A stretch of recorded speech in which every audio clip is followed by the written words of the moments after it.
வணக்கம்ல மாப்பிள்ள. சோசியல் மீடியாவுக்கு என்னதான் ஆச்சு? நம்ம ஊருக்கு என்னதான் ஆச்சு? சோசியல் மீடியா சண்டைகளும் நடிகர்கள் டிவோர்ஸும் ஜஸ்டிஸ் கேட்கும் கிரியேட்டர்ஸ்களும் நீ பொறுத்தது போதும். டெலிட் செய்திடுவோம் அனைத்து சோசியல் மீடியா ஆப்களையும். சோசியல் மீடியா யூஸ் செய்வது உடல் நலத்துக்கு மனநலத்துக்கு தீங்கானது. சோசியல் மீடியா ஓப்பனே பண்ண முடியல. பிரச்சனை, அவன் பிரச்சனை, இவன் பிரச்சனை, அவன் பிரச்சனை, இவன் பிரச்சனை. ஒரு 5 நிமிஷம் கூட சோசியல் மீடியா ஸ்க்ரோலே பண்ண முடியல. ஃபர்ஸ்ட் எடுத்துனே அவங்க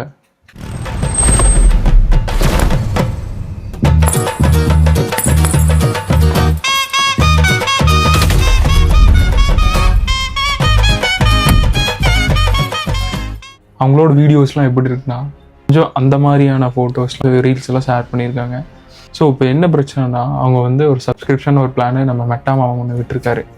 அதாவது உங்களுக்கு ஒரு கிரியேட்டரை பிடிச்சிருக்கு, அப்படியே ரொம்ப பிடிச்சிருக்குன்னா அவங்க அப்படியே வாழை பிடிச்சிட்டு நடக்கிற அளவுக்கு அவங்க என்னென்ன பண்ணுறாங்க, அதாவது போஸ்ட்டில் ஷேர் பண்ணாத பிகைண்ட் த சீன்ஸ்லாம் நிறைய என்னோட வீடியோஸ் இதெல்லாம் போட்டிருப்போம். அதை நீங்கள் வந்து எப்படி பார்க்கணும்னா காசு கட்டி தான் பார்க்கணும். அப்படி நம்ம பலூன் அக்காவுக்கு சப்ஸ்கிரிப்ஷன் பண்ண கன்னீஸ் எத்தனை பேர் அப்படி பண்ணியிருக்கிறானுங்கன்னா 26 லட்சத்துக்கு பண்ணியிருக்கானுங்க. 1 லட்சம் 2 லட்சம் இல்லை, 26 லட்சம்.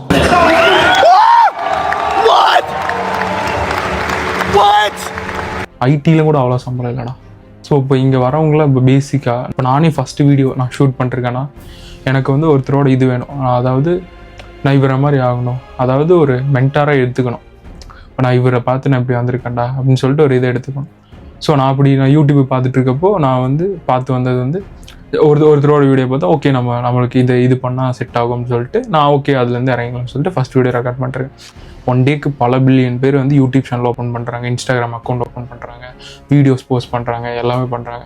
இதே புது கிரியேட்டர்ஸ் நாளைக்கு உமன்ஸ் நாளைக்கு ஒரு ஏன்னு ஒரு பொண்ணு வந்து நாளைக்கு ஒரு கிரியேட்டர் ஆகணும்னு சொல்லிட்டு முடிவு பண்ணிட்டாங்க. அவங்க சும்மா ரேண்டமாக நம்ம எந்த மாதிரி போஸ்ட் பண்ணலாம்னு அவங்களுக்கு பெரிய ஸ்கில்ஸ்லாம் இல்லாதனால சரி யூடியூப் பார்த்து இவங்கள மாதிரி நம்ம பண்ணலாம், இன்ஃப்ளூயன்ஸ் பண்ணலாம்னு சொல்லி பார்த்துட்டு இருக்காங்க. யூடியூப்பில் ஸ்க்ரோல் பண்ணிட்டே இருக்காங்க. டக்குன்னு உங்கள் வீடியோஸ் பார்த்துட்டாங்க.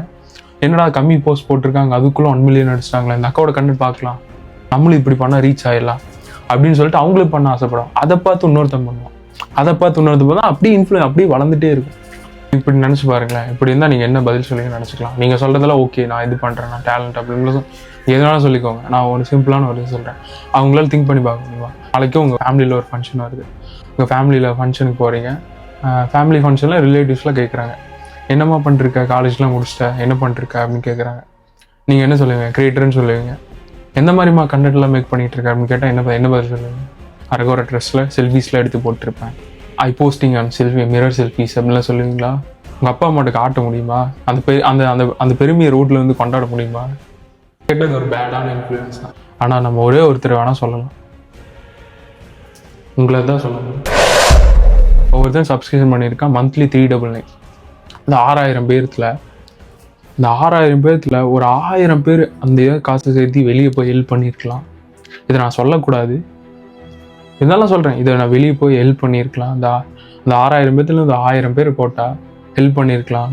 அதாவது நம்மளாம் அது வந்து இங்கே உட்காந்துருக்கோம். அதாவது அடுத்த வேளை சாப்பாடு நமக்கு தெரியும். நைட் நான் படுத்து தூங்குறதுக்கு எனக்கு இடம் இருக்குது. இப்போ நான் ஃபோன் பார்க்குறதுக்கு எனக்கு நெட் இருக்குது. இப்போ நான் வீட்டுக்குள்ளே இருக்கிறதுக்கு ஒரு வீடு இருக்குது.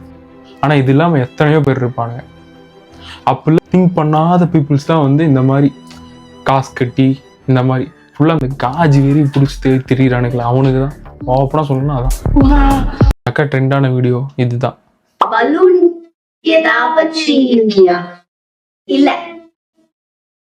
ஒரு வீடியோலேருந்தே தெரியுது. இதெல்லாம் இல்லாமல் நீங்கள் ஒரு டேலண்ட் பண்ணி ஒரு வீடியோ போட்டிருந்தீங்கன்னா கண்டிப்பாக சொல்கிறேன், அதாவது இவ்வளோ ரீச் நீங்கள் வந்தே இருக்க மாட்டீங்க.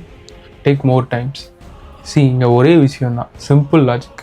இதை கன்சியூம் பண்ணுற மூலிமா நம்மளுக்கு என்ன பெனிஃபிட்? ஒரு என்டர்டைன்மெண்ட் பர்பஸா, எஜுகேஷன் பர்பஸா? நீங்கள் எங்கேயுமே ஸ்கிப் பண்ணாமல் இந்த மாதிரியான இதெல்லாம் பண்ணிருந்தா இந்த மாதிரி ஆட்கள் நிறைய பேர் வரதான் செய்வாங்க. இந்த மாதிரி நிறைய யூடியூப் வீடியோஸ் வரதான் செய்யும். அது அவங்களுக்கு மார்க்கெட் தான் தரும். இனி அவங்க மேலே போயிட்டு தான் இருப்பாங்க, நம்ம இங்கே கத்திக்கிட்டே இருக்க வேண்டியதான். அதை பார்த்து ஒரு 100 பேர் வரதா போகிறாங்க. அப்படி உங்களுக்கெல்லாம் எக்ஸ்பிளைன் பண்ணணும் அந்த மாதிரிலாம் தேவையே இல்லை. இந்த ஒரு வீடியோ தான் இப்போ உங்களுக்கு சொல்யூஷன். சார் நிறுத்துங்க சார். சார் நான் ஒரு கிரியேட்டர் சார். என்கிட்ட கன்சிஸ்டன்சி, ஹார்ட் ஒர்க், குவாலிட்டி எல்லாமே இருக்கு சார். ஆனால் எனக்கு ரீச்சே கிடைக்க மாட்டேங்குது சார். சரி அதெல்லாம் இருக்கட்டும், நான் சொல்றதெல்லாம் உங்ககிட்ட இருக்கா? என்னது சார்? ஃபர்ஸ்ட் ஆஃப் ஆல் நீ ஒரு பையன், அங்கேயே நீ தோத்துட்ட. இல்லைன்னா அது ஏதாவது காட்டியாவது நீ வீடியோ போட்டிருக்கலாம். உன்னை ஃபாலோ பண்ணா உன் ஃபாலோவர்ஸ்க்கு காசு கொடுப்பியா? நான் ஏன் கொடுக்கணும்லாம் நீ கேட்கக்கூடாது. கொடுப்பியா மாட்டியா? நோ சார், கொடுக்க மாட்டேன் சார். அட்லீஸ்ட் உன் வீடியோல கெட்ட வார்த்தையாவது பேசி கான்ட்ரவர்சியாவது கிரியேட் பண்ணுவியா? நோ சார், பண்ண மாட்டேன் சார். அட்லீஸ்ட் உன் பர்சனல் விஷயம், சொந்த கதை, சோக கதை நீ பண்றது கேவலமாவே இருக்குன்னு தெரிஞ்சாலும் அதை தைரியமா நீ போஸ்ட் பண்ணுவியா? நோ சார், பண்ண மாட்டேன் சார். அப்பனா நீ ஒரு கிரியேட்டரே இல்லை தம்பி. அல்காரிதம் இந்த மாதிரி போற வழியில நிறைய பேர் நிற்பாங்க. அவங்களுக்கெல்லாம் வண்டியை நிறுத்திடாத. முக்கியமா இந்த மாதிரி கஷ்டப்படுற பசங்களுக்கு வண்டியை நிறுத்தவே நிறுத்திடாத. Let's go. உங்கள் தாட்ஸை கமெண்ட் பண்ணுங்கள். See you in our next video. Bye. Night ஃபுல்லா தூங்கவே மாட்டேங்குது. நீங்க லைக் பண்ண மாட்டேங்க, சரியா பண்ண மாட்டேங்க. உங்க வீட்டுக்குள்ள நினைச்சு லைக் பண்ணுங்க, சரியா பண்ணுங்க.